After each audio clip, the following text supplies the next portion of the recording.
শ্রেষ্ঠ দিন রবিউল আউয়াল মাসের প্রথম জুমায় আমাদেরকে আল্লাহর ঘর মসজিদে উপস্থিত হওয়ার জন্য তৌফিক দিয়েছেন। আমাদেরকে আসার জন্য আল্লাহ সাহায্য করেছেন, এই জন্য আল্লাহ সুবহানাহু ওয়া তাআলার দরবারে শুকরিয়া আদায় করছি, আলহামদুলিল্লাহ। লক্ষ কোটি দরুদ এবং সালাম পেশ করছি মানবতার মুক্তির দূত, সর্বকালের সর্বশ্রেষ্ঠ রাসূল রাহমাতুল লিল আলামিন, যার ধূলি ধরা দিয়ে অন্ধকার আচ্ছন্ন সমাজ আলোকিত হয়েছে। পৃথিবীর নির্যাতিত নিপীড়িত মানুষগুলি শান্তি পেয়েছে, পথহারা মানুষগুলি পথের দিশা পেয়েছেন।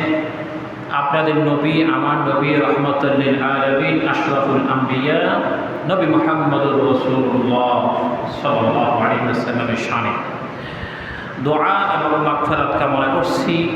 বদর থেকে শুরু করে এই সময় পর্যন্ত যারা আল্লাহর দ্বীনের জন্য, ইসলামের জন্য এই সময় পর্যন্ত শহীদ হয়েছেন, শাহাদাতের নজরানা পেশ করেছেন, আল্লাহ পাক তাদেরকে মাফ করে দিয়ে, ক্ষমা করে দিয়ে তাদেরকে জান্নাতের উচ্চ আলা মাকাম দান করুন। আমরা প্রত্যেকে বলছি আল্লাহুম্মা আমিন। সম্মানিত মুসল্লিয়ানি কেরাম, আজকে জুমা হচ্ছে রবিউল আউয়াল মাসের প্রথম জুমা। কোন জুমা? রবিউল আউয়াল